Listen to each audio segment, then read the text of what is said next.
We're going to jump straight into the portal for the decider, ladies and gentlemen. ONIC ESPORTS versus Aura Fire. The last life here for both of the teams to make it into that upper bracket slot here in week number 5. And as you can see here, Godiva is going to be on the Matilda, so expect very aggressive plays here, usually, because that's what we usually see Godiva. And expect Kyrie to bring Demon Slayer. There, Kyrie, Demon Slayer. Boots opted to go for Avarice on the Phobius. So he wants to get that power spike faster. Meanwhile, in the mid lane, that's going to be Kyrie jumping in again. Godiva taken down for sure. First blood already by ONIC ESPORTS onto the hands of Kyrie. Presented to you by Samsung Galaxy A series, but Fluffy jumps in. Keyboy able to flicker out high, going for Retribution. Wins it out against Kyrie. Flame shot coming in as well, as Sans wants to keep it going, but they will both disengage. Wow, with Lancelot in mind, we can see that the playing area for ONIC ESPORTS, they have to do some really quick win for this game, because as we all know, Lancelot has a really bad fall off in the late game area, and considering that Aura Fire has Fluffy, which will always and will be permanently scaled up by his items, this will be some kind of assassin versus assassin power, even though Paquito is a fighter. But also remember that Kabuki's not on a marksman either, so if it goes to that matchup, if we want to see who is going to be taken into the late game, we also have to consider that Kabuki's on a fighter. He's not going to scale as well as CW on the Beatrix when it comes down to the later stage of the game. And so, as Boots, Phobius is also going to scale when it comes down to it. So, very difficult matchup. I'm not really sure who is going to be in the upper hand. I do believe ONIC ESPORTS, though, with CW, with Boots, as well as Sans, might probably have a better advantage. That's why Hai picked up the Natan, because they don't have that late game insurance in the gold lane. So they shift that over into the jungle. He won't have as much pressure when it comes to the wave clear or the jungle clear as Kyrie. As you can see, ONIC are first onto the turtle. And this is why it is a risky pick for Aura Fire. First objective taken by ONIC ESPORTS by Kyrie. Turtle Lane, presented to you by the Samsung Galaxy A series.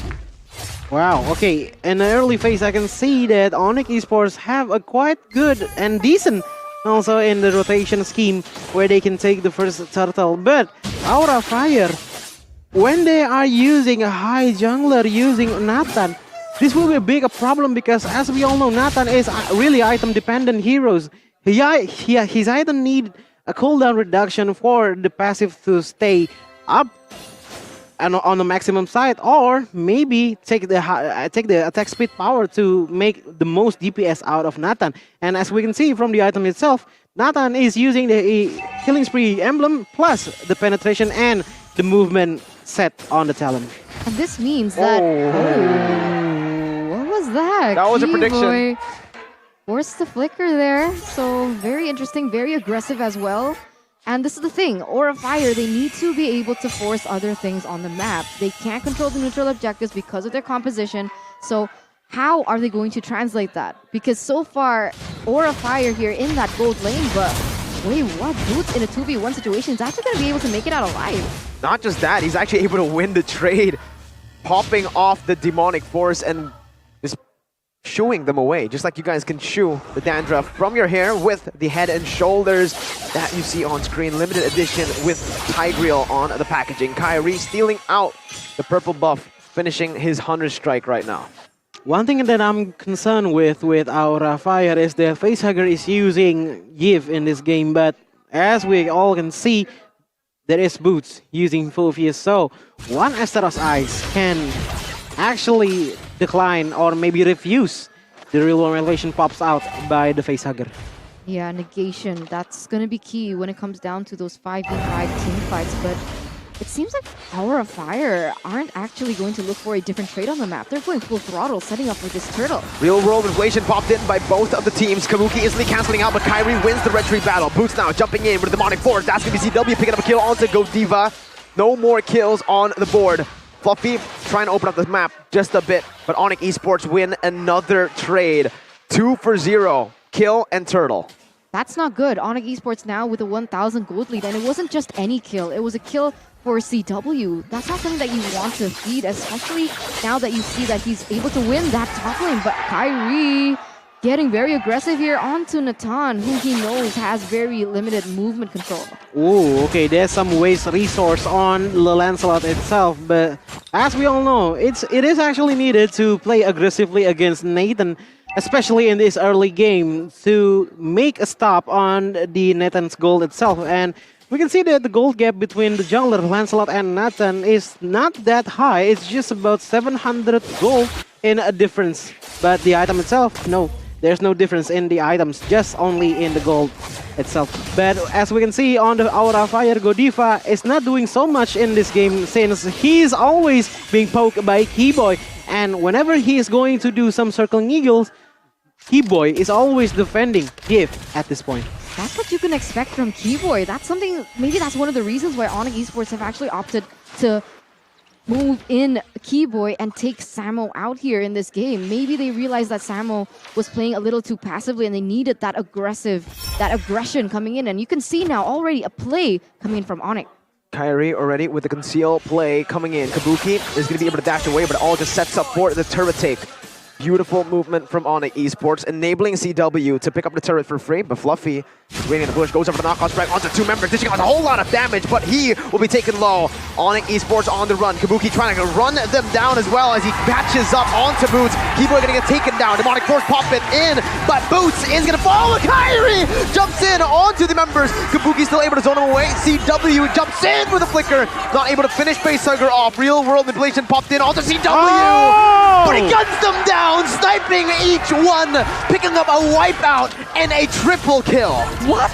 Did you see CW there? Woo! He was caught in that real world manipulation. He used his dash and he was able to use that last snipe onto Facehugger to take him down and prevent him from getting taken down himself. And that was insane. 5 members from the side of Aura Fire instantly eliminated. ONIC Esports pushing their gold lead to 4,000. And now with that, they are going to be able to get this turtle uncontested. Aura Fire now back on the back foot. He did not care at all about that real-world manipulation. As we can see, there are some damage that has been inputted to the CW himself, but well, he's just wagging around there and taking the runner and one shot through the Yves with 2 bars left. Still can be taken down by CW, and that's a big momentum for ONIC Esports since they wiped out the entire team of Aura. Oh my god!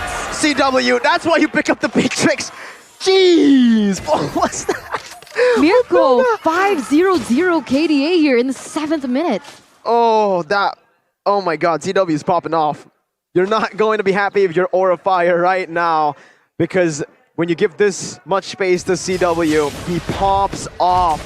Kyrie also with a BOD. CW getting another snipe into Kabuki.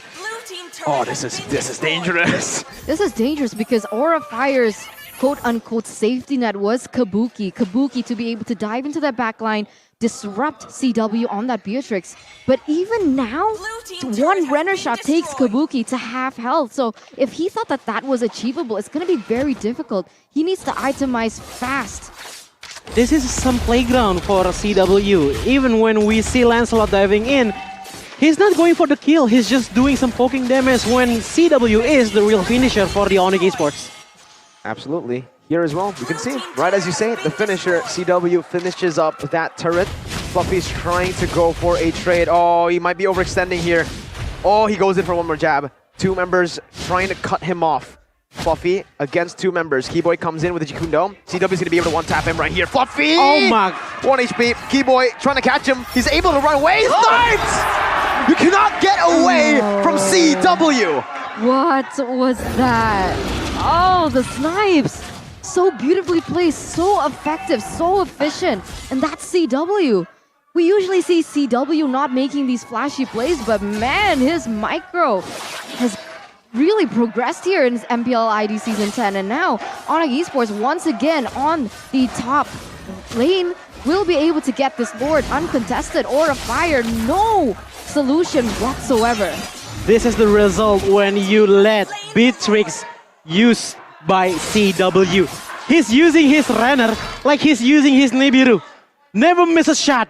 at all. In this game, as far as I can see, as far as my ninja eyes can see, he did not miss a damage at all using the render. And even when we'll take a look at the items itself, using Blade of Despair, and then Hunter Strike, Malefic Roar, and then going through, I think it's about Blade of Heptasis that is going to be built by Beatrix.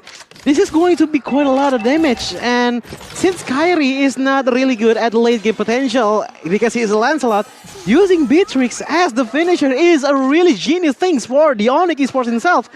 And even when we see Cho in this game using Radiant Armor, Hercules Belt, Dreadnought Armor, and Leonard Jarkin, he is enough to dive in to the Aura Fire teams and then kidnap one of the players. Let's see right here, CW going for the siege onto the base turret with the Lord. Keyboy zoning the other members away with the G Kundo as well. They pick up the base turret in the mid lane. Kyrie dashing in, Sans doing the same thing, but they are able to find one base turret with the Lord. That's very value. 10,000 gold lead here for the side of ONIC Esports, and they're gonna keep pushing with the mini plays flashing here in the top and the mid side. That's exactly what they're going for. Keyboy as well, gonna get knocked up twice as CW munches on the turret. Going for the turret shots once again. Kyrie dashes in as well with the Thorn Rose. Kabuki jumping, Kyrie doing the same. He's just styling on Aura Fire right now. 11,000 gold lead now, and ONIC Esports decide, that's it. We're backing off. Discipline. Dude, Lilas is insecure. Seeing a Beatrix can do a lot of damage to the turret without the minion at all. Let's just take a look at the damage at the top lane before. It's so big that CW doesn't necessarily need the minion to be pushed on the top lane. And we can see that Aura Fire, the only turret that left for the Aura Fire is only the bottom turret. And we can see that in 50 seconds countdown, the Lord is going to pop up, and this Lord is going to be enhanced, and this Lord will have an enhanced power to take down the base turret since two of the inhibitor turrets from the Aura Fire has been taken down. But one thing that I noticed is Sans in this game, he's not using quite a lot of his ultimate because back again, he does not have enough space to take the real formulation from Facehager. Does CW miss?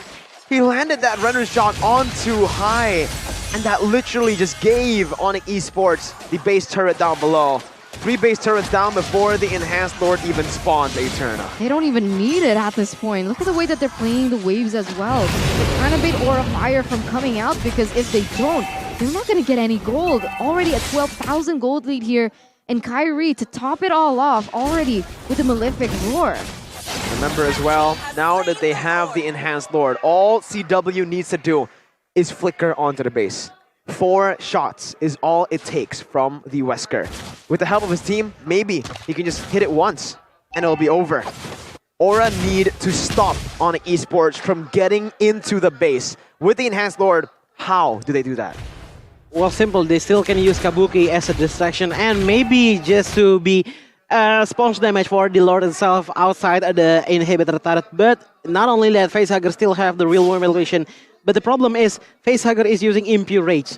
And the condition for the Aura Fire, they are really pressed down so hard by ONIC Esports, which I don't know. Facehager, did he have enough items to make real world manipulation make the Lord feels the pain? Because we can see that the items are not quite so good for the Aura Fire standpoint. Let's see, Fluffy already taken very low. Again, real world manipulation popped in, but it's gonna be Kabuki who gets pinned down, taken out. Godiva jumps in onto CW. It looks like it won't happen for Aura. ONIC Esports stay on top, wiping every member, securing #1 for at least a week. What a dominant display in game number 3. Beautiful plays, ONIC Esports. That wasn't even a game at that point. That was a slaughter. My God, Aura Fire. They were forced into a position to where they had to force these really early on aggressive team fights. They had to go in rather faster because they were on the time bomb. They didn't have the late game comp.